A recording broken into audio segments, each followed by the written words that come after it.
At our water system up here, if you look up in the far right corner, the filtration plant we have on Lake Huron, the city of Flint has built its own filtration system about 3 miles higher up.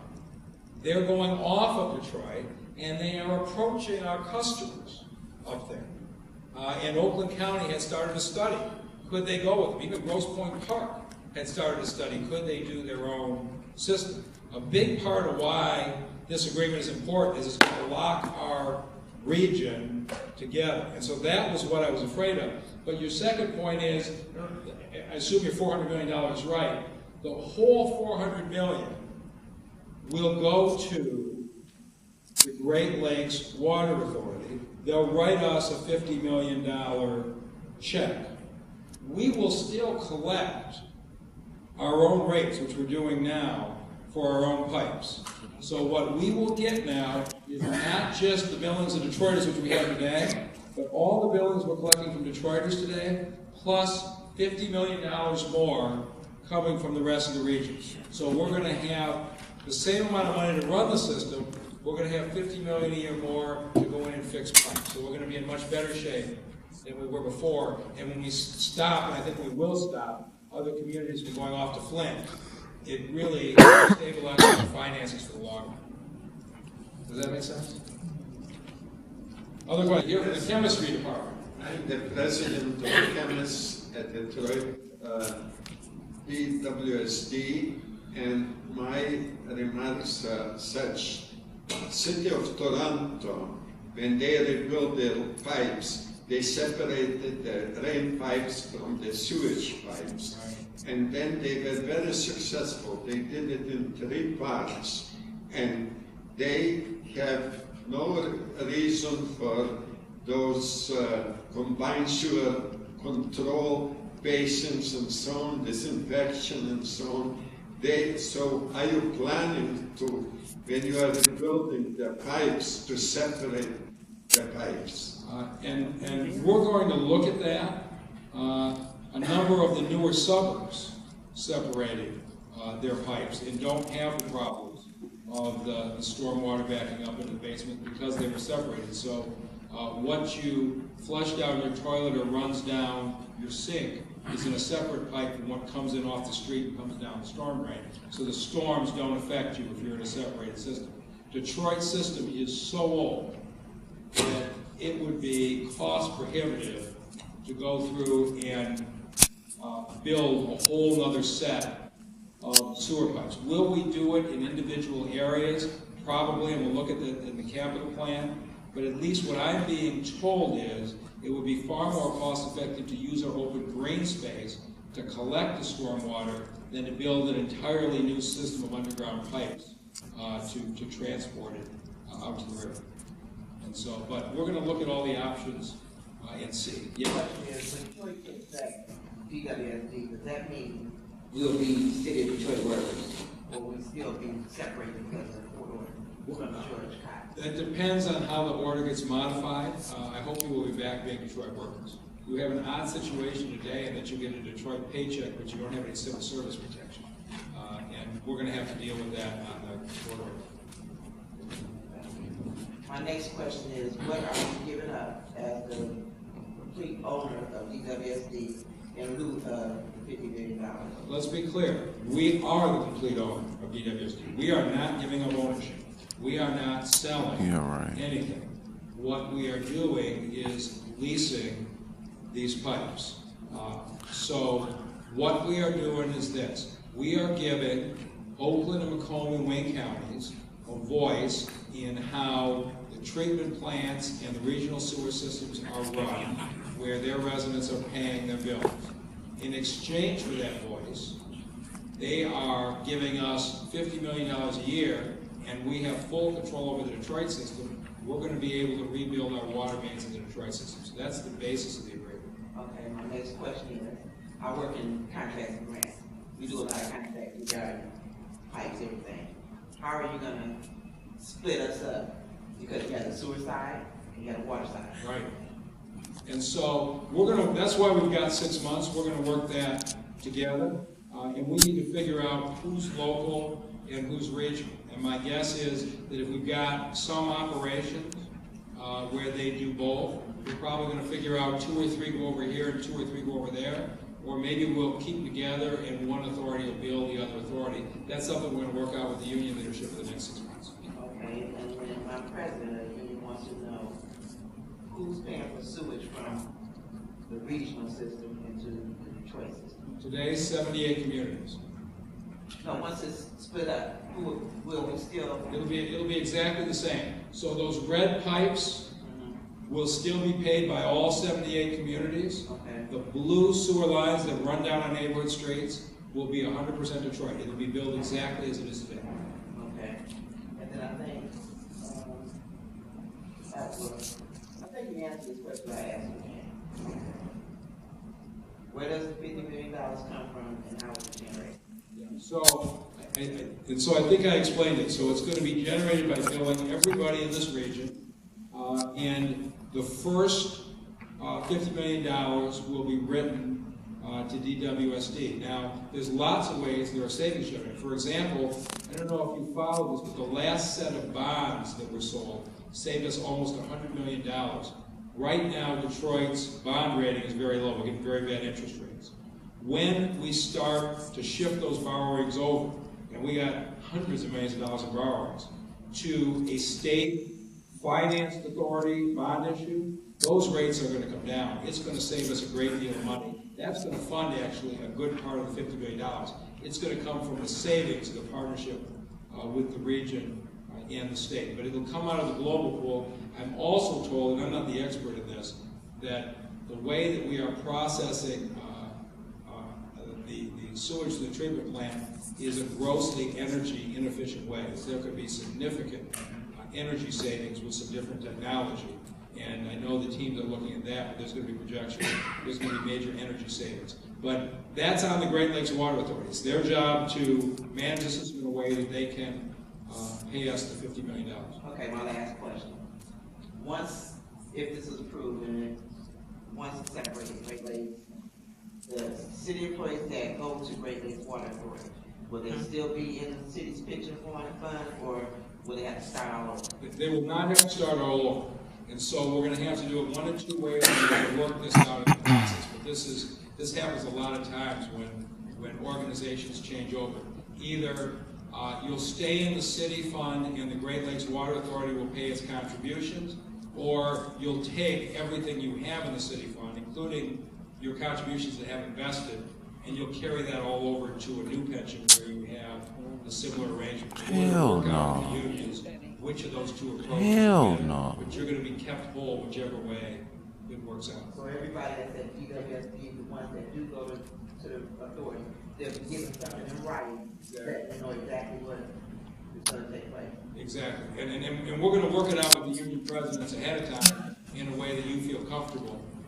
And so if the Great Lakes Water Authority wants to leave you in the city system and just pay into it, that's going to be fine with the city. If the Great Lakes Water Authority says, no, we want to have our own pension system, then all of your accumulated benefits will switch over and you will be in exactly the same place as you were before. But either way, we'll keep you whole.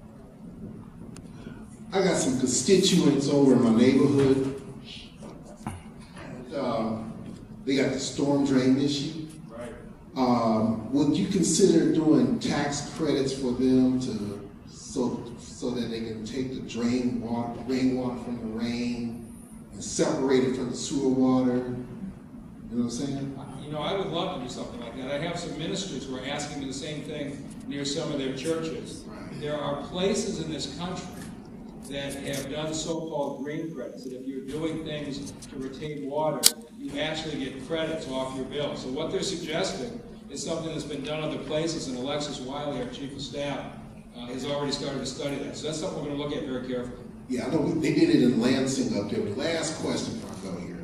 The construction materials, I know they build the pipes out of concrete a little bit. You know more than I do. Basically, we need some longer lasting concrete in the pipes because, you know, they're going to fall apart. Do we have somebody here who knows the answer to that? I'm not an engineer. No, I believe that So, who got a microphone? We got somebody here. Yeah. Oh, I'm the city Detroit Water Authority.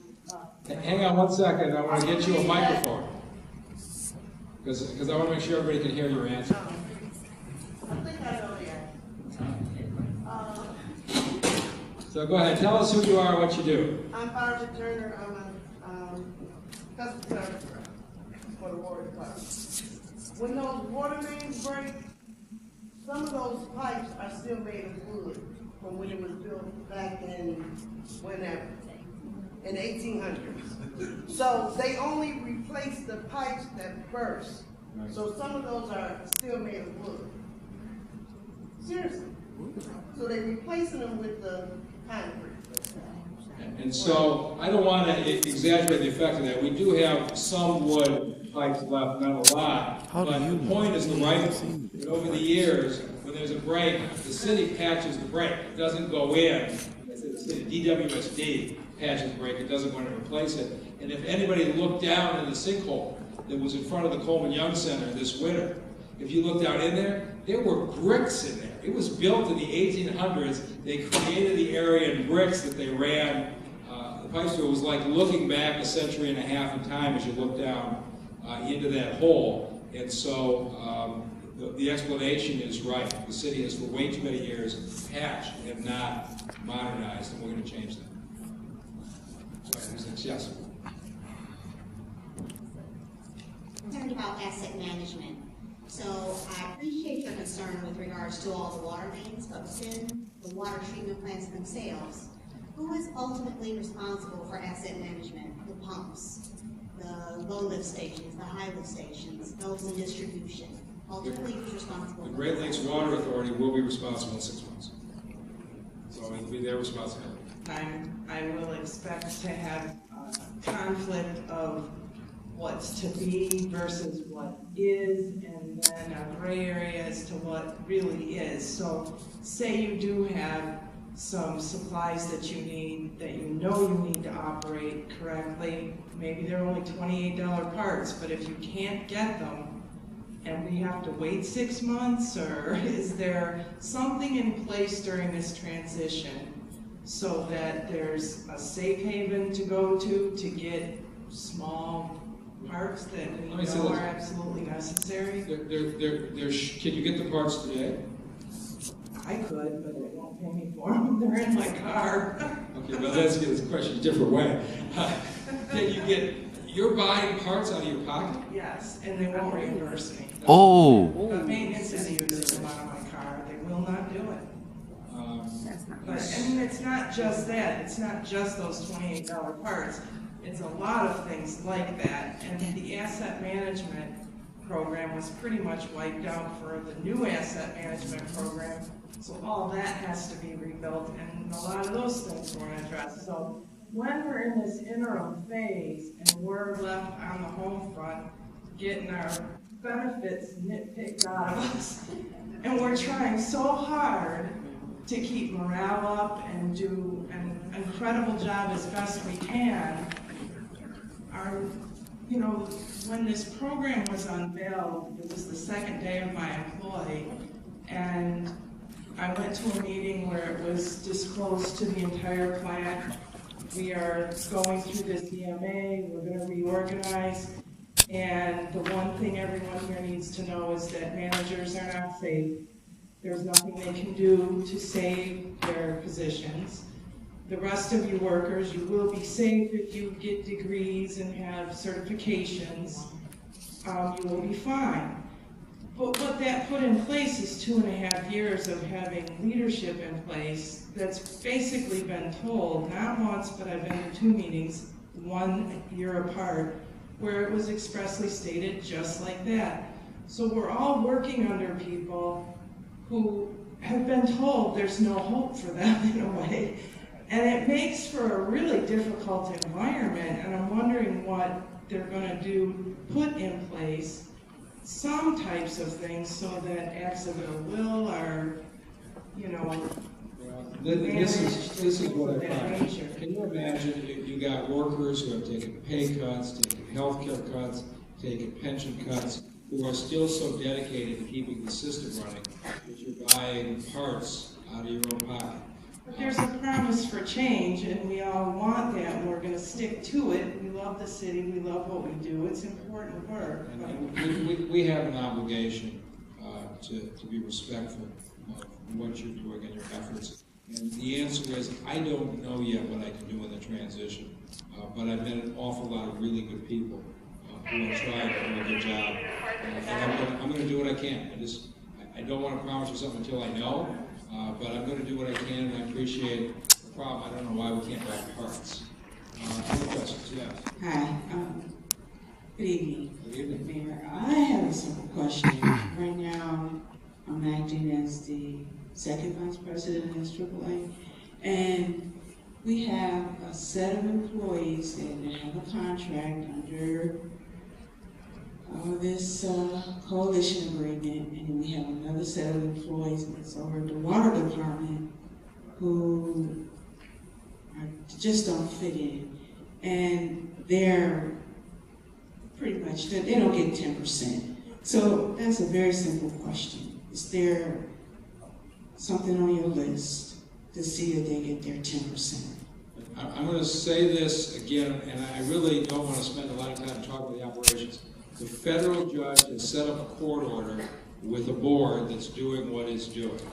I can't affect what you are being paid for the next 6 months. That board is in place, the federal judge did it. And so am I going to try to get you moved to being paid comparable to market? When I get there, I'm going to do everything I can, as I'm doing with the bus drivers, as I'm doing with the police officers. We have a lot of people who are being paid below market, and my goal is to treat our employees fairly. How soon and how fast we'll get there, I just don't know the answer yet. I know that you're likely to get there sooner when we get control of DWSD back. Opportunity to get a chance to talk to you about this. My name is Ron Allen. I'm from DA Central. I'm one of the contractors.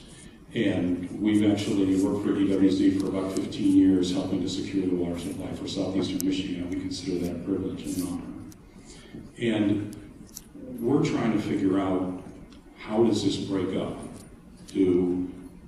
Does the city continue to control the local pump stations, or does all the pumping systems go to the regional authority? It's very confusing at this point. We have not gotten down to individual pump stations to determine whether they're regional or local assets. And my guess is that there are going to be pumps that are regional pumps and there are going to be pumps that are local pumps. And before we're done, we'll know. My guess is, if somebody sees from the finance department, there is probably somewhere in the rate structure something that designates each pump as local and regional before they send out the bill for maintaining it. But you're asking me a detail that's more than I'm aware of. And I understand that. And my second question is, I actually had a chance to see the initial announcement of all this, and one of the announcements was that there's a 4% cap. And one of the questions I'm wondering is, how do we maintain that 4% cap? Do we take it out of contractors or employees, or, if it costs go up 6%, where does the 2% come from? And so I will say this again, the chief financial officers of Wayne, Oakland, and Macomb looked at this very carefully and believe strongly that the operations can be funded for the next 10 years at no more than 4%. Now that doesn't mean that if an individual city builds an extra retention basin, that their rate may not be more than 4% because they added on. And so there'll be individual communities that may vary. What the Great Lakes Water Authority is saying is, we'll operate for the next 10 years at no more than 4% that the Great Lakes Water Authority is charging. And I tell you that the suburban financial people studied it very closely before they signed out of that commitment. Any other questions? Yes, go ahead. Hang on one second. I want to make sure everybody hears you. I'm Sharon Glra, legal assistant. I've been with the city of Detroit, Labor and Employment Division. This December 2nd will be 18 years. I've worked on a lot of water matters. Many of them were region hours. And I actually worked with Mr. Heath on a matter. and Mr. Heath was the director, Mr. James Heath, who's retired now. I remember, yeah. I want to say 2002, and for the gentleman who's,